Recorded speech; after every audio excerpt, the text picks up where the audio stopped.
Good evening, everyone. So, welcome to our call family worship. In our call family worship, we read from this book, the Westminster Larger Catechism. It's a commentary by Jan Vos. We are currently in chapter 12.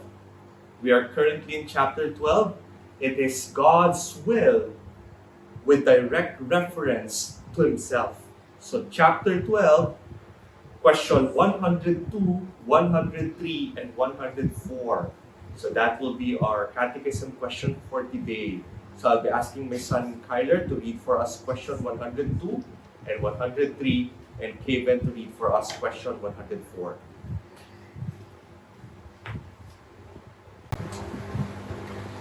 The sum of the four commandments containing our duty to God is to love the Lord our God with all our heart and with all our soul and with all our strength and with all our mind. The first commandment is, "Thou shalt not have no other gods before me." Go.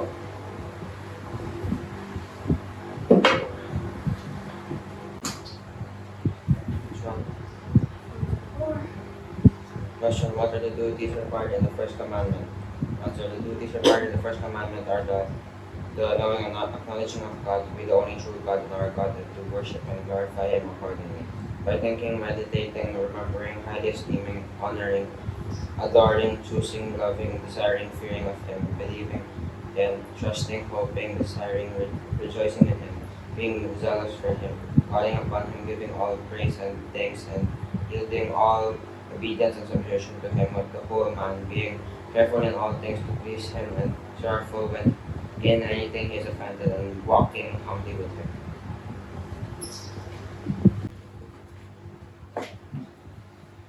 Okay. So question 102 asked, what is the sum of the four commandments which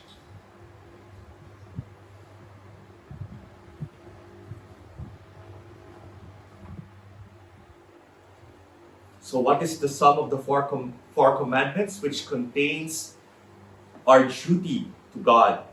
So the answer is, the sum of the four commandments containing our duty to God is to love the Lord our God with all our heart and with all our soul and with all our strength and with all our mind.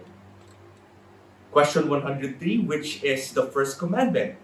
So the first commandment is, thou shalt have no other gods before me. Question 104. So what are the duties required in the first commandment?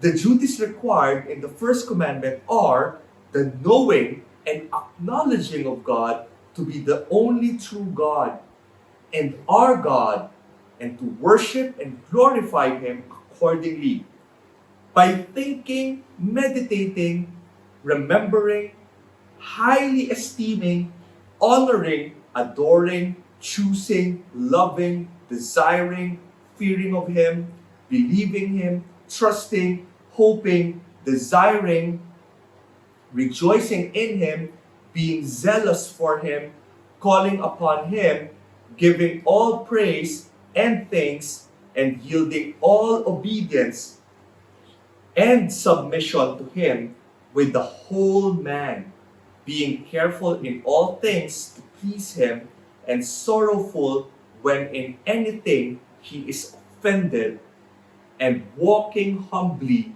with Him.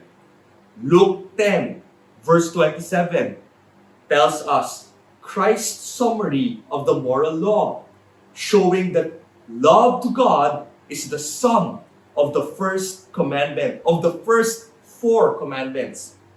Exodus 20, verse 3, Deuteronomy 5, verse 7 tells us the first commandment.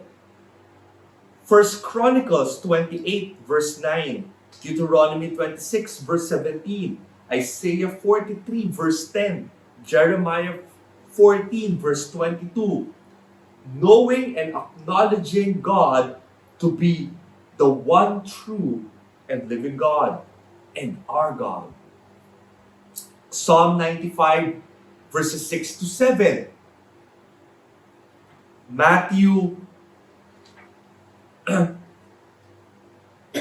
4 verse 10, Psalm 29 verse 2, worshiping and glorifying God as the only true God and our God.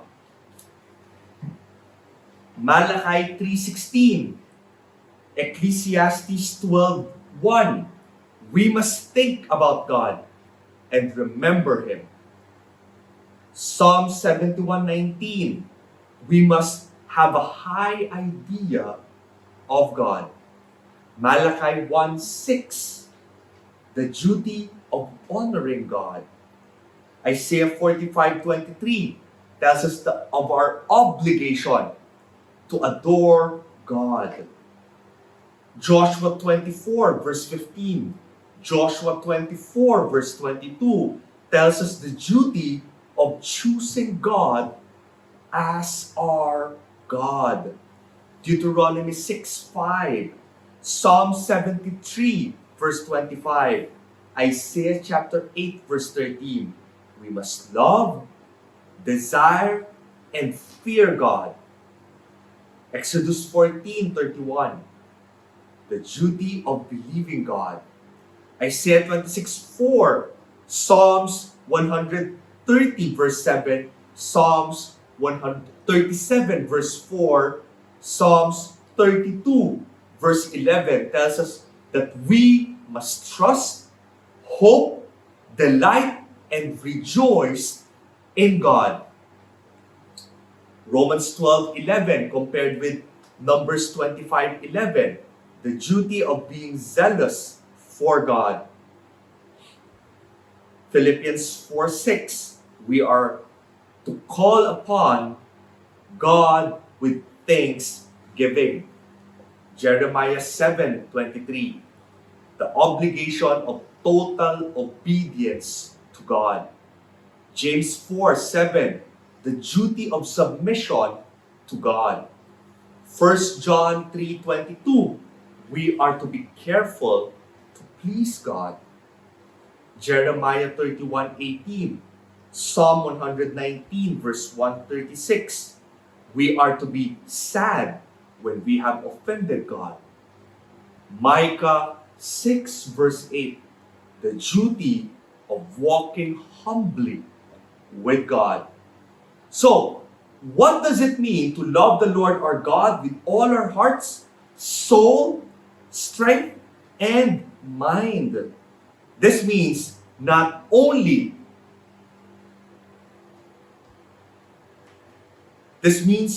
merely an emotional attitude toward God, but an all-inclusive, practical devotion to God that leads us to honor and obey Him in every element, sphere, and relationship of our life. Everything in our life must be determined by our love to God. Thus, there can be nothing in our life separate from religion. We may not draw a boundary line and mark off any sphere or area of life and say that in that area, our relation to God does not count. Whatsoever we do, we must do all to the glory of God. The man who thinks he can carry on his business life or his political life or his social life without God is to that extent an irreligious person. The teacher who thinks that his relation to God does not affect his teaching of chemistry or his interpretation of the Philippine history is to that extent an irreligious person. The consistent Christian will realize that his religion is the ruling principle of all his life. and that there is nothing in life which can be isolated from his relation to God. So why is the first commandment placed first in the Ten Commandments? Because this commandment is the foundation upon which the others depend. Our obligation to God is the source and basis of all our obligations. It is the primary and fundamental obligation of our life. Why are we obliged to acknowledge God as true God and our God? Because God is our Creator. It is He that made us and not we ourselves. Also, God is the Redeemer of His people from sin and hell. Therefore, every thought of being independent of God is rebellious, irreligious, and wicked. Shall we be dependent on God forever? Yes. To all eternity, the relation between creator and creature will remain. It can never be changed or passed away. The distinction between creator and creature is the most fundamental distinction of the Bible. It is assumed or implied in every verse of the Bible. How are we to express our dependence upon God? We are to express our dependence on God, namely, number one, by a right attitude toward Him. Number two, by right thoughts about Him. Number three, by right responses to His revealed will, the Holy Bible. So what is the right attitude toward God? The right attitude toward God is a reverent attitude which realizes and acknowledges the relation between creator and creature, and the infinite difference and distance between the two, and which recognizes that God is an infinite being whom we can never comprehend, but who will always remain mysterious and wonderful to us. So what do we mean by right thoughts concerning God? By right thoughts concerning God, we mean thoughts about God which are according to the truth of His revelation of Himself in His Word, and which therefore do not come from our own imaginations or desires, but from God's own revelation of Himself.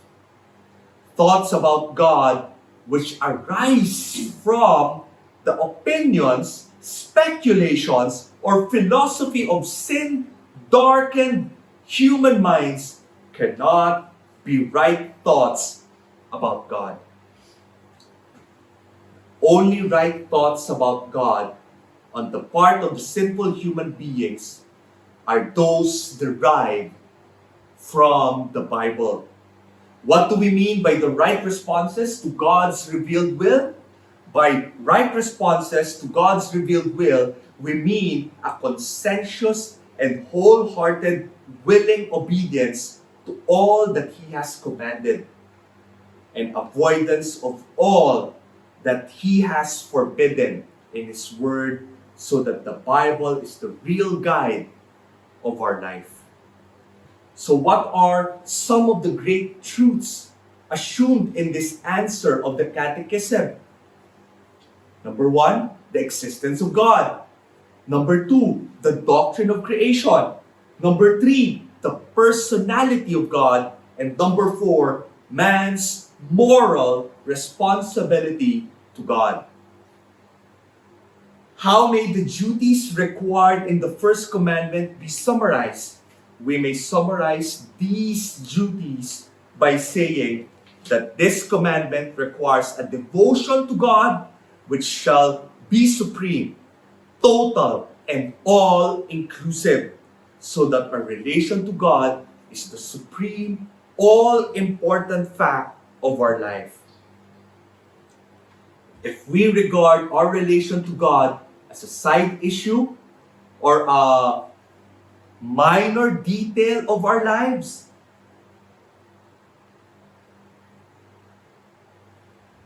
we have not begun to take the first commandment seriously. We will stop here, and next Lord's Day, Lord's willing, we will be reading the first part of question 105. What are the sins forbidden in the fifth commandment? So, question 105 is subdivided into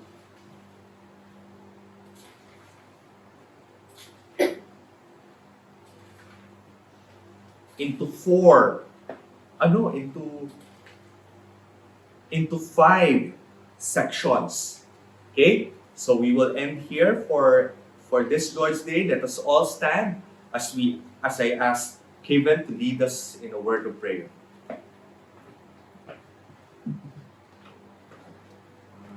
Dear God, thank you for this time for Catechism. Thank you for what the book taught. Thank you for this words. Amen. Amen. Goodbye.